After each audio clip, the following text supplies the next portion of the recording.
Bienvenue à tous. Les forces françaises indésirables en Afrique. La France poursuit le retrait de ses troupes du continent. L'armée française a rétrocédé fin janvier sa dernière base au Tchad. Elle fait suite à d'autres retraits enregistrés dans certains pays africains. La cause, la décision des autorités de ces pays de rompre les accords de coopération militaire avec l'ancienne métropole. Départ des troupes françaises d'Afrique et maintenant, analyse sur ce plateau avec Dr Yaknambe Ouassité. Vous êtes sociologue du développement, expert sur des questions de paix et sécurité. Vous êtes aussi un ancien officier des forces armées togolaises. Merci d'avoir répondu à notre invitation. Merci, cher frère Gaïta. Alors, monsieur Ouassité, le phénomène se répand comme une traînée de poudre sur le continent, le retrait des forces françaises du continent. Comment l'analysez-vous ? Pour ma part, je crois que c'est trop tôt. C'est trop tôt de faire partir ces forces-là qui sont restées longtemps en Afrique depuis la décolonisation. Et je crois que la manière dont ils partent, dont ces Français partent, je crois que ce n'est pas du tout à l'aise. Il faut prendre du temps. Alors, il faut prendre du temps. Est-ce que vous pensez que plus de 60 ans ou 60 ans après les indépendances, on doit toujours tendre la main vers l'ancienne métropole pour régler nos défis sécuritaires? Oui, le problème de sécurité n'incombe pas à une seule entité. Il faut des apports. Il faut s'appuyer sur certaines entités. Quand vous regardez la France et les pays africains, c'est comme le jour et la nuit. Sur le plan technologie, ils sont vraiment avancés. Et ils sont restés longtemps. Comme en Afrique, on ne renvoie pas sa première femme sous le feu de la colère. Il faut prendre du temps, réfléchir et progressivement, s'il le faut, refonder ces accords-là et multiplier autres accords. Et à partir de cette multiplication, les Français peuvent somnoler doucement et partir lentement. Mais brusquement, je crois que les dirigeants, quand je parle de dirigeants, je fais allusion aux dirigeants, chefs d'État, plus leur protocole. Je ne m'attelle pas trop au président des républiques. Les protocoles, il faut réfléchir, s'asseoir pour réfléchir, pour voir dans quelle mesure. Puisque en 2008, si je prends le cas du Togo, il y a une révision des accords. C'était une assistance militaire. On a dépassé l'assistance militaire maintenant. C'est parti sur les conseils et soutien des forces en présence. Et même la France a déjà, dans leur nouveau accord, prévu qu'elle va progressivement partir. Elle va progressivement partir. Donc il vaut mieux la laisser progressivement partir que de brusquer comme ça, parce que on s'est appuyé sur l'émotion de la masse populaire, de la population qui ne maîtrise pas ces accords. Et comme vous le savez, en Afrique, quand on parle de sécurité, c'est comme un tabou. Ça concerne seulement les militaires et une caste civile. Donc je crois qu'il vaut mieux aller lentement et sûrement que de s'appuyer sur la masse populaire pour chasser des gens qui sont restés après la décolonisation. Si vous prenez les Français, ils étaient plus de 30 000. Maintenant, ils sont à moins de 7 500.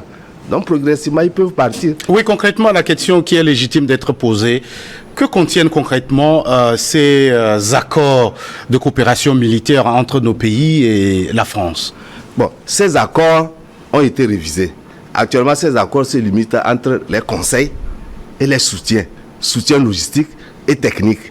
Mais tout ce qui se passe au sein de l'État, c'est la faute maintenant à l'État d'expliquer un peu à la population, les étrangers, la force qui est dans notre pays, quel est l'objectif, quelle est sa mission. Mais on ne dit pas à l'État d'expliquer à la population les tactiques. Si on veut aller attaquer, dire à la population, on va aller attaquer. Mais leur expliquer que bon, ceux-là sont venus, c'est sur ces accords. La population, la basse classe, ne connaît rien de ces accords. Vous ne connaissez rien de ces accords. Donc ces accords, actuellement, s'attellent sur les conseils et le soutien.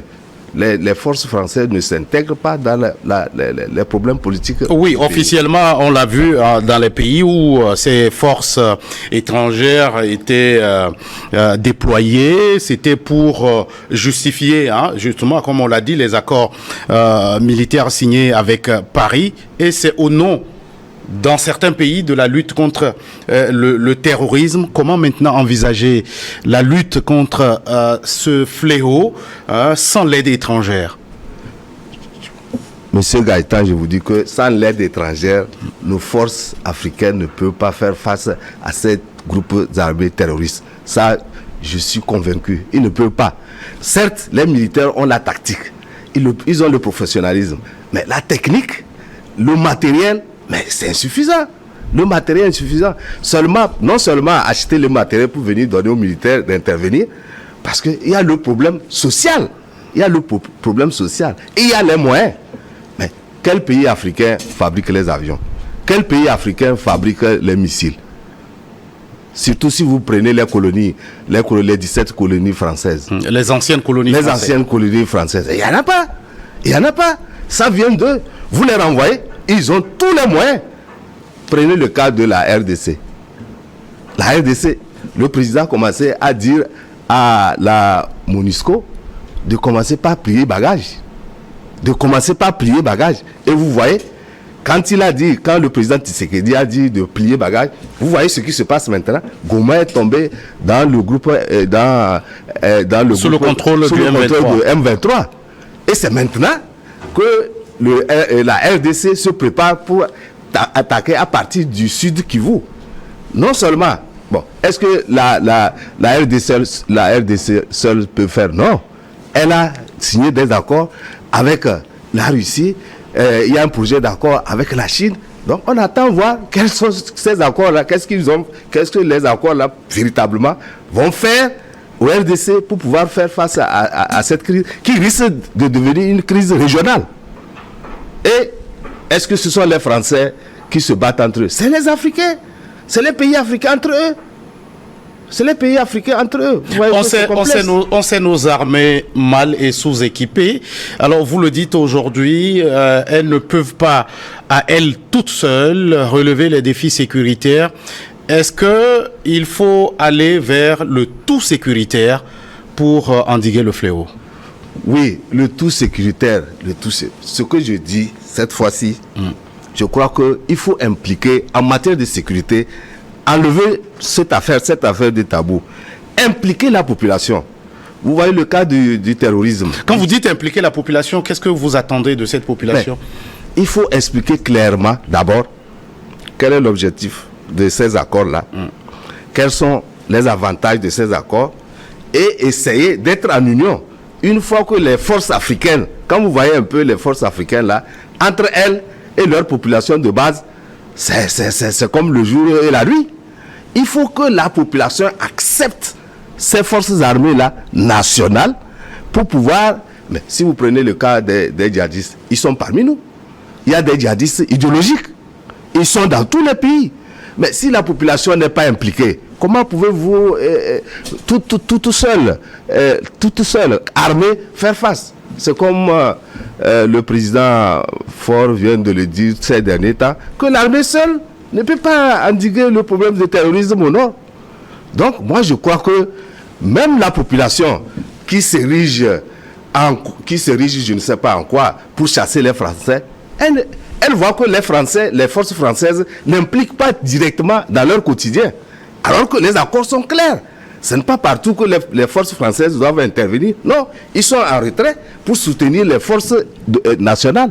Oui, vous avez évoqué le cas de la RDC, cette guerre dans l'est du pays. Et récemment, ce sont des mouvements de foule, des populations qui sont descendues dans la rue en colère parce que, estimant que les forces étrangères présentes laissent agir. Alors, lorsqu'il y a de la belligérance, comment doivent se comporter ces forces? Ces forces ont une mission précise. Et dans leur mandat, c'est bien clair. La population ne connaît pas le mandat. La population est dans le flou. Seuls les dirigeants connaissent le mandat de la MONUSCO. La MONUSCO n'a pas habilité, elle n'a pas la possibilité d'intervenir.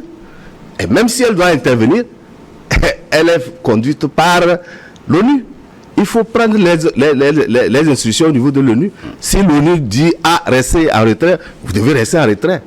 C'est qu'on n'explique pas aux gens quelle est la mission d'une force étrangère dans un pays étranger.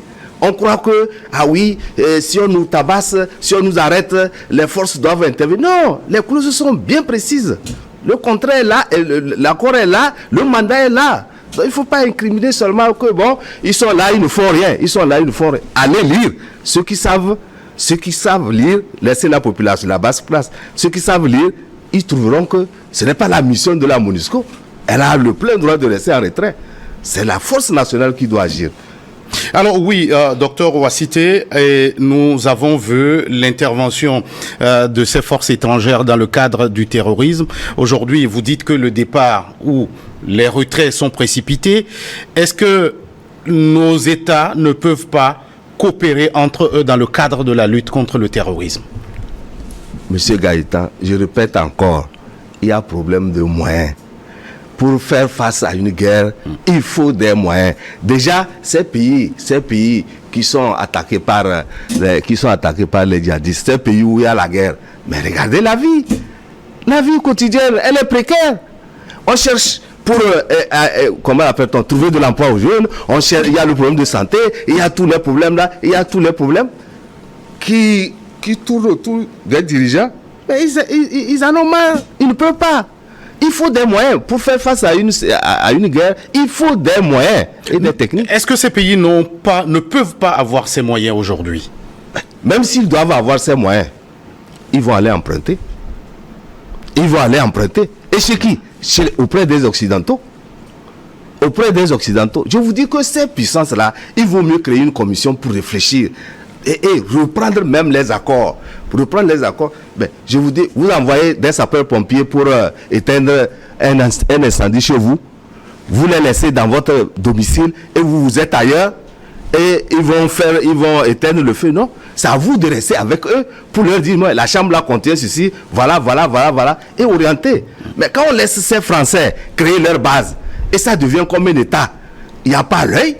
Ça dit que les forces nationales ne sont pas gendarmes. Derrière ces forces-là, on les laisse quelque part. Ils ont tous les moyens de fabriquer tout. Moi, je crois qu'il vaut mieux créer des bases mixtes. Là où les Français ont créé leur base, mettre les nationaux pour voir qu'est-ce qu'ils font. Parce qu'ils sont venus pour nous aider, ils sont venus pour intervenir dans le cadre de la sécurité du pays. On a le plein droit, le devoir de savoir qu'est-ce qu'ils font à chaque seconde. Une chose est sûre, le mouvement de retrait de ces troupes françaises a commencé. Est-ce que vous avez le sentiment qu'il va se poursuivre? Est-ce que d'autres pays vont suivre le mouvement? Oui, d'autres pays vont suivre. Mais malheureusement, ils auront des problèmes. Pourquoi je dis ils auront des problèmes? Actuellement, le Sénégal tend à chasser les Sénégalais, et les Français plutôt. Mais les pays là, vous savez, maintenant, la population s'est levée contre ces bases étrangères parce qu'elle ne voit pas l'impact, l'influence que leur présence a sur leur quotidien. Mais si tu veux être populaire, toi, oui, parce que une chose est sûre, c'est que malgré leur présence, les populations sont un peu comme entre le marteau et l'enclume dans cette guerre contre le terrorisme. Oh, oui, qu'est-ce qu'ils peuvent faire? Je vous dis que les accords ont changé. Ils soutiennent seulement les forces nationales par la logistique et les conseils. Ils ne vont pas se mettre devant puisque les accords ont évolué. Donc ces présidents qui sont en train de chasser, ces dirigeants, je dis bien, je répète, ces dirigeants, quand je parle dirigeant, le président, il peut être le président centrafricain, il est professeur de mathématiques, il n'a rien à cirer avec la sécurité. Mais le protocole qui est autour, ça a ce protocole de travailler. Maintenant, qu'est-ce que les dirigeants font? Ils voient que la population est en colère. Donc, il faut, si on veut se faire populaire et être accepté par la population, donc il faut chasser. Mais je crois que c'est un danger. C'est un danger. Sur le plan technique, mais ils sont en avance. Oui, docteur Ouassité, est-ce que ce mouvement qui est déjà enclenché, certains analystes pensent que on est en train de déshabiller Saint-Pierre pour habiller Saint-Paul? Est-ce que vous avez le même sentiment? Je suis du même avis. Quand le Tchad va, par exemple, vers les Émirats Arabes Unis, vers la Russie, vers la Hongrie, la Turquie, mais c'est pareil. Mais il multiplie bien sûr. Mais qu'est-ce qui va se passer plus tard? Il y aura un qui va faire le bel apôtre, pour qu'il soit reconnu sur le plan défense et national. Mais les autres, les autres vont mettre les bâtons dans les roues. Est-ce qu'il n'y a pas d'avantage à diversifier les partenariats que de rester liés par des accords coloniaux? Oui, il faut diversifier le partenariat, mais réfléchir, réviser, revoir ces accords-là et mettre les peuples, mettre la population au centre, l'intérêt de la population au centre de ces accords. On a vu des accords plus en amont, juste ils sont là pour protéger le chef de l'État. Quand il a un problème, ils interviennent et puis bon, vous voyez, ainsi de suite, pour que certaines puissent rester longtemps. Mais aujourd'hui, ce n'est pas le cas. Vous avez vu le Tchad, à la veille des élections législatives, il veut avoir une popularité. Et il veut accepter ce que la population dit. Allez, lui, il change, il n'est plus comme son père. Les Français n'ont qu'à partir. Est-ce que vous avez bien réfléchi? Et ce que vous prenez, vous connaissez leur idéologie? Les Français ont fait plus de 60 ans en Afrique, dans les colonies françaises. Mais vous connaissez ceux-là, leur idéologie? Aucun ne va venir travailler inutilement. Toujours les intérêts. Toujours les intérêts. Moi, je crois qu'il vaut mieux. On dit, quand vous avez une chose précieuse, il faut remettre à un voleur de garder. Et là, vous êtes tranquille. Il vaut mieux garder ces Français-là, mais revoir les accords. Comme je parle de base mixte, bon, il y a plusieurs propositions, mais d'ores et déjà, revoir ces bases-là et essayer de dire non, votre assistance en 1960 et l'assistance en 2025, c'est pas pareil. Essayez de discuter avec des gens capables de discuter, et puis vous verrez qu'ils ne peuvent rien. Et même on peut les mettre devant. En quelques secondes, docteur Ouassité, aujourd'hui, aucun pays n'est épargné par le terrorisme. Quelle stratégie faut-il mettre en place en quelques secondes pour vaincre le mal? Pour vaincre le mal, je l'ai déjà dit et je le dis souvent, je vous dis de créer une commission spéciale. Comme au Togo, le Togo avait initié une commission pour faire face à la Covid-19, créer une commission spéciale pour réfléchir et voir comment faire pour endiguer ce mal. Mais quand on prend seulement les gens, vous avez des terroristes qui sont au nord du Togo, par exemple, je donne le cas du Togo, et vous allez amener les étrangers pour faire face. Non, ce n'est pas seulement technique. Il y a le spirituel là-dedans, il y a tout là-dedans. Donc, nos militaires sont capables, les militaires africains sont capables, ils sont capables de... On l'a compris, c'est votre proposition, docteur Yaknambe Ouassité. Oui. Merci d'être passé sur ce plateau. C'est moi qui vous remercie. Vous êtes sociologue du développement, expert sur des questions de paix et sécurité, ancien officier des forces armées togolaises. Merci aussi à vous qui êtes restés à notre compagnie. À très vite pour un autre numéro de votre émission Focus.